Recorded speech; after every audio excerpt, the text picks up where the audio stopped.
ছোট, তুই বরং তরকারিগুলো তাড়াতাড়ি কুটে ফেল। আমি এইদিকে ভাতটা যত তাড়াতাড়ি সম্ভব করে নিই। ঠিক আছে দিদি, তাই করছি। আমি তরকারিগুলো কুটতে থাকছি। মেজ বউ কোথায়? ওকে এখনো ঘুম থেকে ওঠেনি? জানি না দিদি, কে কি করছে তার দিকে অত খোঁজ খবর রাখি না। আমাকে সংসারের কাজ করতে হবে, তাই আমি করছি। তা তো বটেই, বড় বউ হবার খাতিরে আমাকে তো এসব দিকে খোঁজ রাখতেই হবে।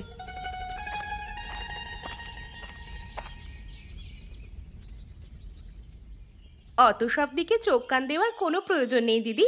কে কি করছে না করছে সেটা তো তার নিজস্ব ব্যাপার। তাতে তোমাদের অত মাথা ব্যথা কিসের? আমার তো কোনো মাথা ব্যথা নেই মেজো। আমি আবার কি করলাম? কেন? তুমি যে এইমাত্র জিজ্ঞেস করলে মেজো বউ উঠেছে নাকি ঘুমাচ্ছে, সেই কথা জিজ্ঞাসা করবার অধিকার তোমাকে কে দিল? তুই তার মানে বাইরে দাঁড়িয়ে আমাদের কথা শুনছিলিস, তবুও রান্নাঘরে আসিসনি? গরমের মধ্যে এখানে এসে কি করব? এই তিন পরিবারের একটাই তো চুলা, সেখানে দুজন মিলে রান্না করলেই অনেক। আমার আবার কিসের প্রয়োজন? তুই এ কি বলছিস মেজো? আমাদের আবার তিন পরিবার কোথায়? আমাদের তো একটাই পরিবার, আর তার একটাই চুলা। এই তো পরিবার, যত সব। এই পরিবার বেশি দিন আর এক পরিবার থাকবে না, এই আমি বলে দিলাম। যেই পরিবারে কোনো মানুষের সম্মান নেই, সেই পরিবারে না থাকাই ভালো। তোমাকে আবার কি সম্মান দেওয়া হয় না এখানে দিদি? তুমি তো ঘরের কোনো কাজটাই করো না, সব তো আমরা দুজন মিলে করি। কি? এত বড় কথা? আমি ঘরের কোনো কাজ করি না? বেশ, তাহলে তো এক পরিবারে থাকবার কোনো মানেই হয় না। আমি আজই এই পরিবারকে আলাদা করবার ব্যবস্থা করব। শুধু শুধু ঝামেলা বাড়াচ্ছিস মেজো। তোর এখানে আসার তো কোনো দরকার ছিল না। শুধু শুধু এখানে এলি কেন? আগে তো কোনোদিন এই চুলায় ঢুকিসনি তুই। আসবার তো দরকার থাকবেই না। আমি না এলে কি সুন্দর আমাকে নিয়ে চর্চা হয়। আমি এলাম বলে সেই চর্চা বন্ধ হয়ে গেল তো, তাই জন্যই রাগ হবে তো। আজকে আসুকো, তারপর আমি দেখাবো মজা।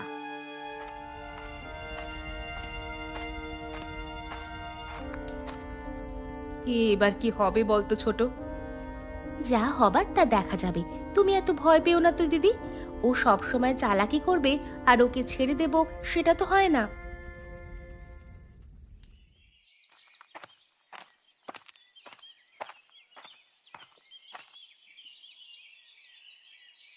কি খবর ছোট? কি ব্যাপার? দোকানপাট কেমন চলছে? ব্যবসা ঠিক এগুচ্ছে তো? হ্যাঁ দাদা, ওই আর কি, ব্যবসা যেমন যাবার কথা তেমনই যাচ্ছে। তা দাদা, হঠাৎ করে তুমি তোমার কাজ ছেড়ে আমার কাছে চলে এলে, কিছু দরকার ছিল নাকি? দরকার তো অনেক দিন দেখি আছে, কিন্তু সেই দরকার মিটছে কই বল দেখি। হ্যাঁ দাদা, বলো না কি দরকার, দেখি আমি মেটাতে পারি কিনা। বেশ, তুই যখন জিজ্ঞেস করছিস তাহলে আমি বলছি। হ্যাঁ, আচ্ছা একটা কথা বলতো, এখনকার যুগে এই এক পরিবারে থাকতে তোর কি ভালো লাগে? ভালো লাগবে না কেন? এখনকার যুগে একান্নবর্তী পরিবারে থাকা আর কোথায় দেখা যায় বলো দেখি? আমি তো বেশ ভালোই আছি। কিন্তু আমি তো ভালো নেই, আমার ওই পরিবারে থাকতে একদম ভালো লাগে না। কিন্তু বর্দাটা না কিছুতেই। তোমার পছন্দ অপছন্দের কথা তুমি বর্দাকে বলো, বর্দা নিশ্চয়ই কোনো সমাধান বের করবে। তা বলে এক সংসারে থাকতে ভালো লাগছে না এ কথা বলো না। আরে বর্দাকে বলে লাভ নেই, ও কোনো সমাধানই করবে না। ও তো আমাদেরকে কষ্টে রাখতে ভালোবাসে। তুই এত বড় হয়ে গেলি এখনো পর্যন্ত সেটা বুঝতে পারলি না। তুমি এসব কি বলছো মেজদা?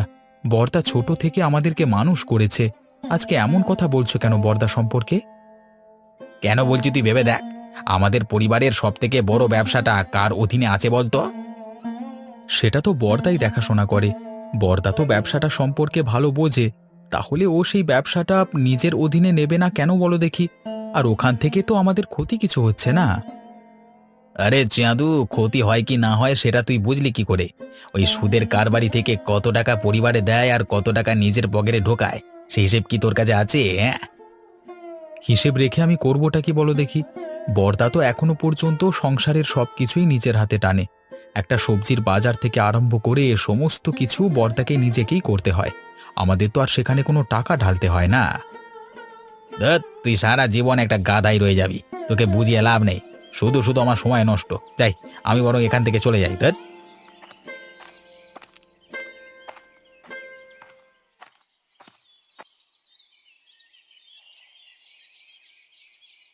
হয়েছে বাবু বলুন তো আপনার? আপনাকে ইদানিং খুব নিরাশ নিরাশ লাগছে, ব্যাপার কি? আসলে কি জানিস তো, গিন্নি চলে যাবার পর থেকে আমার আর কোনো খাবারই ঠিকমতো মুখে রোচে না। আর গিন্নির হাতের রান্না তো দারুণ ছিল, তুই জানিস। সেই রান্নার স্বাদ আমাকে কেউ আজ পর্যন্ত রেঁধে দিতে পারলো না। আপনি যদি বলেন তাহলে আমি দেশ বিদেশ থেকে ভালো ভালো রাঁধুনি আপনার জন্য এনে দেব। আপনি শুধু আমাকে অনুমতিটা দিন, দেখবেন তাদের হাতের রান্না আপনার মন ভরিয়ে দেবে। না রে নগেন, না। দেশ বিদেশের ভালো রাঁধুনি আনতে গেলে অনেক টাকা খরচ করতে হবে। আমার ইচ্ছে পূরণের জন্য অত টাকা খরচ করতে আমি রাজি নই। সেই টাকা যদি আমি গ্রামের উন্নয়ন প্রকল্পে খরচ করতে পারি, তাহলে সকলেই খুব ভালো থাকবে। সেটা আপনি ঠিকই বলেছেন বাবু, কিন্তু আপনার নিজের দিকটাও তো একটু ভাবতে হবে। আচ্ছা নগেন, আমাদের গ্রামে কি এমন কেউ নেই যে আমাকে ভালো মন্দ একটু রান্না করে খাওয়াতে পারবে? সেরকম কেউ আছে কিনা আমাকে একটু খুঁজে দেখতে হবে। আশা করছি পেয়ে যাব। আমাকে একটু সময় দিন, হ্যাঁ? হ্যাঁ, আপনি যখন ইচ্ছে করেছেন যে গিন্নি মায়ের মতো হাতের রান্না আপনি খেতে চান, তখন আমি আপনাকে খাওয়াবোই খাওয়াবো। আপনার কোনো ইচ্ছে আমি অপূর্ণ হতে দেব না। এই জন্যই তো তোকে খুব ভালোবাসি। আচ্ছা, তার আগে কি তোর কিছু টাকা পয়সার প্রয়োজন আছে? হ্যাঁ, বাবু, আমার নাম নগেন হতে পারে। হ্যাঁ, আপনি ওই কার্টুন গল্পের নগেনের সাথে আমার তুলনা করছেন কেন, হ্যাঁ? আমি কি সবসময় টাকা টাকা করে লাফাই নাকি, হ্যাঁ? আপনি কি যে বারবার এক কথা জিজ্ঞাসা করেন? ঠিক আছে, ঠিক আছে, আর জিজ্ঞাসা করব না। কি গো রেশমা, তোমাকে আজকে আবার উদাস বলে মনে হচ্ছে। তোমার দুই যা নিশ্চয়ই তোমার সঙ্গে ঝগড়া করেছে আবার। সে আর বলতে, সারা দিন তো আমাকে কথা শুনিয়ে মারছে। তোমাকে তো আমি কবেই বলেছি ওই পরিবার থেকে আলাদা হয়ে যেতে, তারপর নিজের স্বামীকে নিয়ে আলাদা পরিবারে নিজের মতো করে থাকতে। কিন্তু তুমি কি সে কথা শুনেছো আমার? আমি সেই কথা যখনই বলতে যাই তখনই বড় আর ছোট বউ এক হয়ে যায়, তারপর আমাকে কথা শোনাতে শুরু করে। তুমি তোমার স্বামীকে বলতে পারো না? তোমার স্বামীকে বললে নিশ্চয়ই কোনো একটা উপায় বের হবে। স্বামীকে তো বলি, ওদিকে স্বামীও বলে যে বড়দা নাকি আমাদের বাড়ির বড়, ব্যবসাটা নিয়ে সেখান থেকে টাকা পয়সা হাতিয়ে নিচ্ছে। ও মা, সে কি কথা! তোমরা এক পরিবারে থাকো আর তোমাদেরকে এড়িয়ে তোমার বড়দা এসব কাণ্ড করে বেড়াচ্ছে? বাবা রে বাবা, আমি হলে তো ওই পরিবার থেকে এক্ষুনি বেরিয়ে চলে আসতাম। সবকিছু ছেড়ে দিয়ে তো আর বেরিয়ে আসতে পারি না।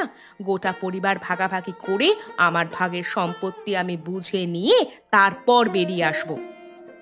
হ্যাঁ হ্যাঁ, সেটা তুমি ঠিকই বলেছ, কিন্তু এই সম্পত্তি ভাগাভাগিতে তো অনেক ঝগড়াঝাটি হবে। সেসব তুমি একা সহ্য করতে পারবে তো? ঝগড়াঝাটি তো আর বারবার হবে না, হবে একবার। যা হবে আমি সহ্য করে নেব। হ্যাঁ, ঠিকই বলেছ। এই সব লোকের দিকে একবার কিছু না বললে হবে না, সব সময় পেয়ে বসবে। কিছু না বলে বলে তো পেয়ে বসেছে, এবার একবার মুখোমুখি না হলে হবে না। ওই দুই বউ পরিবারটাকে নিজের বাপের সম্পত্তি বলে মনে করেছে, সেই সব তো চলবে না। আজকে রাত্রেই একটা হেস্তনেস্ত করতে হবে।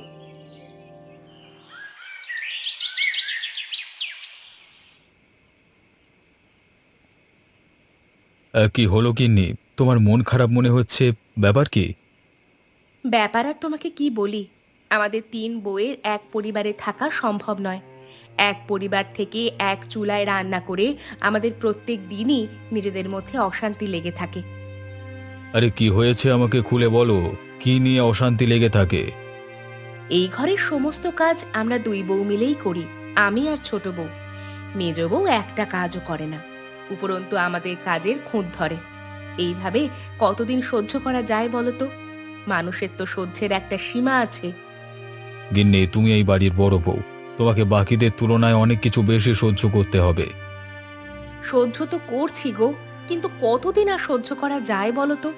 মেজ বউ যদি নিজেকে পরিবর্তন না করে এবং সারা জীবন যদি এভাবেই চলতে থাকে, তাহলে তো আর পরিবারে ভালোভাবে থাকা যায় না। আমরা যদি কিছু কথা শোনাতে যাই তাহলে হিতে বিপরীত হবে। আমাদের কথা শোনানো যাবে না, তাই চুপচাপ সহ্য করে যাওয়া আমাদের কাজ। সময় হতে দাও, ওরা নিশ্চয়ই নিজেদের ভুল বুঝতে পারবে। মেজ বৌদি সব সময় আমাদের দেখলেই ওরকম করে। তুমি এর একটা সমাধান করে দাও, এভাবে তো চলতে পারে না। কথাটা তুমি ভুল বলনি। আমি দেখি প্রায় আমার দোকানে মেজদা এসে বর্দার নামে কটু কথা বলে, কান ভাঙানোর চেষ্টা করে। তাই নাকি? কি বলে? বলে দাদা নাকি আমাদের বড় ব্যবসাটা থেকে অনেক টাকা চুরি করে নিয়ে নিজের পকেটে ঢোকাচ্ছে। কি মিথ্যে কথা বলে গো! বড়দা আমাদের পরিবারের জন্য কত কি করে, আর সেই বড়দার নামে এত বড় কথা! আমি তো মেজদার কোনো কথাই কানে নিই না। নিজের কোনো কাজ নেই, সারাদিন এসে শুধু আমার কানের কাছে এসব কথা বলে আমার মনটা বিষিয়ে দেওয়ার চেষ্টা করে। আমি অনেক কষ্ট করে নিজেদের সংযত রাখি। তুমি তোমার দোকানে ওকে বসতে দাও কেন?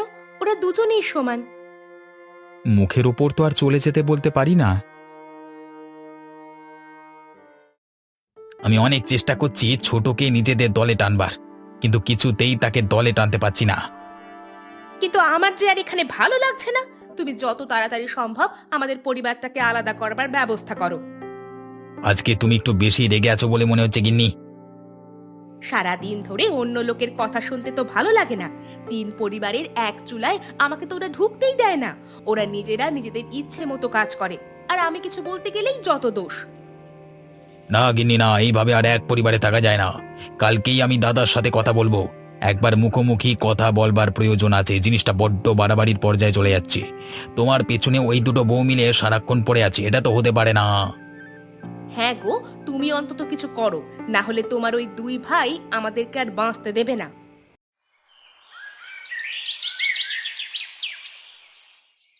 কি নগেন, তুমি যে বলেছিলে আমাকে কয়েকদিন সময় নিয়ে আমার জন্য এই গ্রাম থেকে ভালো রাঁধুনি খুঁজে আনবে, তার কি হলো? হ্যাঁ বাবু, সে কথা আমার মনে আছে। আর আমি আপনার জন্য মনে হচ্ছে একজন ভালো রাঁধুনি খুঁজে পেয়েছি। বলো কি গো, তাই নাকি? হ্যাঁ বাবু, সেটাই, তবে একটা মুশকিল আছে। সেটা সমাধান করতে হবে। কি সমস্যার কথা বলছো? আমি যে পরিবারের কথা বলছি না, তা সেই পরিবারের তিনজন বউ। শুনেছি নাকি মেজ বউয়ের মন ভালো নয়, তা বড় বউয়ের হাতের রান্না ভালো, ছোট বউ জোগাড় দেয়, বুঝলে না? তাতে আমার কি, আমি ভালো রান্না খেতে পারলি হলো। আপনাকে ভালো রান্না খেতে হলে এদের মধ্যে প্রতিযোগিতা বাঁধাতে হবে। না ভাই নগেন, আমি তোমাকে আগেই বলেছি, আমার কোনো ইচ্ছে পূরণের জন্য আমি কাউকে কোনো দিন ব্যবহার করব না। আমি এখনো সেই সিদ্ধান্তে অটল আছি। ঠিক আছে বাবু, আপনাকে প্রতিযোগিতা করাতে হবে না, কিন্তু আপনাকে গিয়ে ওদেরকে আদেশ করতে হবে যে আপনি ওদের থেকে সেরা রান্নাটি খেতে চান, বুঝলেন না? সে ব্যবস্থা আমি করে নেব, তুমি ওসব নিয়ে চিন্তা করো না। আমাকে সেখানে নিয়ে চলো, বাকিটা আমি দেখে নেব। ঠিক আছে বাবু, চলুন। এখন তো সকাল, এই সকালবেলায় তাহলে যাওয়া যাক। হাঁটাও হবে আর আপনার ইচ্ছা পূরণ করাও যাবে। চলো তবে যাওয়া যাক।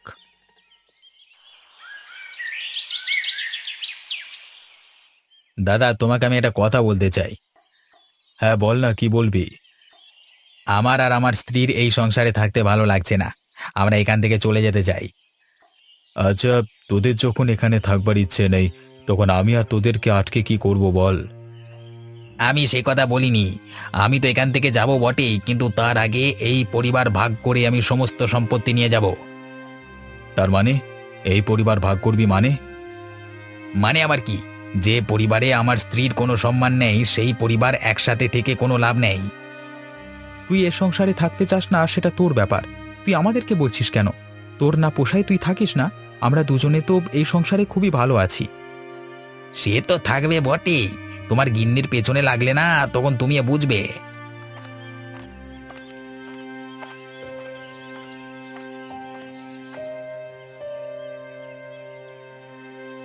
কি কার পিছনে লাগে সেটা আপনি না জেনেই বলে দিচ্ছেন কেন দাদা? আপনার কি না জেনে কথা বলা উচিত হচ্ছে? ছোট বউ, তুমি আমাদের ভাইয়ের কথার মাঝখানে কথা বলতে আসবে না। কেন আসবে না? ও তো সারাদিন ঘরেই থাকে। অতএব ঘরে কে কি করে সেটা ওর থেকে ভালো কেউ জানবে না। তোরা দুটো মাথা এক হয়েছিস তাহলে? হ্যাঁ বেশ, আমিও দেখে নেব তোমাদের এই দলবাজি কতদিন থাকে। ভাই, সকালবেলায় মাথা গরম করিস না। কাজকর্মের অনেক অসুবিধে হবে। তোর যদি একান্তই এই পরিবারে থাকতে ইচ্ছে না করে, তাহলে তার ব্যবস্থা আমরা করে দেব। তোর ভাগের কোনো জিনিস আমরা নেব না। দাদা ঠিকই বলেছে, আমাদের কিছুই প্রয়োজন নেই তোমার জিনিস। আর তুমি সকালবেলায় এই কথাটা তুলে ঠিক করনি, বুঝলে? আমি কি ঠিক করেছি কি ভুল করেছি সেই জ্ঞান তোর কাছ থেকে শুনতে হবে এই। রমেশ, ঠিক করে কথা বল।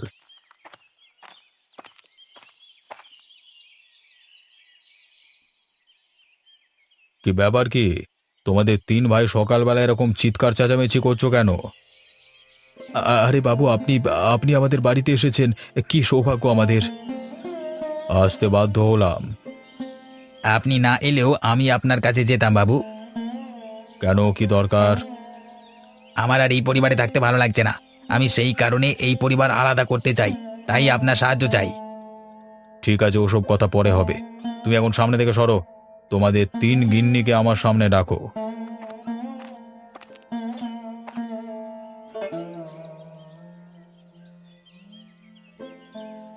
শোনো তোমরা, আমার ইদানিং খুব ভালো রান্না খাওয়ার ইচ্ছে হচ্ছে। তা আমি গ্রামের সমস্ত লোকের কাছ থেকে শুনেছি যে তোমাদের ঘরে নাকি খুব সুন্দর সুন্দর রান্না হয়। তাহলে আমি তোমাদেরকে আজকে বলে যাচ্ছি, তোমরা তিনজনের মধ্যে যে আমাকে ভালো রান্না করে খাওয়াবে তাকে আমার তরফ থেকে নগদ ২,০০০ টাকা পুরস্কার দেব। কিন্তু বাবু, আমি তো তেমন রান্না বান্না পারি না, তাহলে রান্না করব কি করে? আমার বদলে বরং দিদি রান্নাটা করুক, আমি না হয় দিদিকে সাহায্য করব। বেশ, তুমি এই যে সত্যি কথা বললে যে তুমি রান্না পারো না, তাতে আমার খুব ভালো লাগলো। ঠং দেখলে বাঁচা যায় না। এতদিন ধরে তাহলে শিখলেটা কি, হ্যাঁ? এই কারণেই তুমি এই সংসারটা ভাঙতে চাও না, তাই না? নিজে করে খাবার তো মুরদ নেই। তুমি চুপ করো। আমার সামনে ঝগড়া ঝামেলা করবার চেষ্টা করবে না। তুমি কি রান্না করতে পারো? হ্যাঁ, পারবো না কেন? বেশ, তাহলে তোমার আর বড় বউয়ের মধ্যে আমাকে যে ভালো রান্না করে খাওয়াতে পারবে তাকে আমি পুরস্কৃত করব। আর রান্না আমার আজকে দুপুরের মধ্যেই চাই।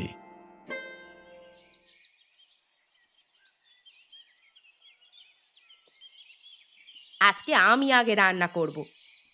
বাবা, সত্যি আজকে দেখেও খুব ভালো লাগছে যে আমাদের তিন পরিবারের এক চুলাতে আমাদের মেজ বউ আগে রান্না করতে চলেছে।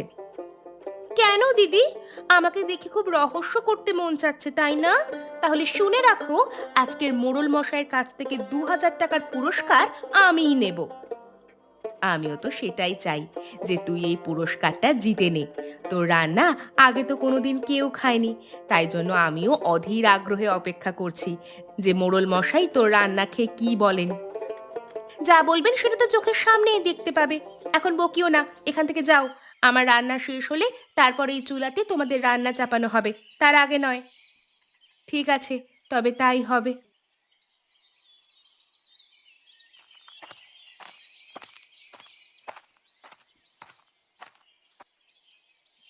আহা, তোমাদের তৈরি রান্না থেকে খুব সুন্দর ঘ্রাণ বের হচ্ছে।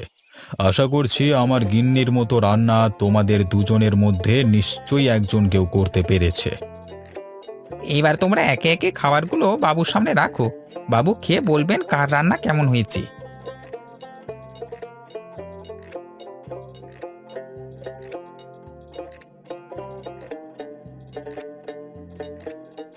আমি দুজনের খাবার খেয়েই দেখলাম, মালতী, তোমার রান্নার মধ্যে আমার গিন্নির হাতের স্বাদ খুঁজে পেলাম।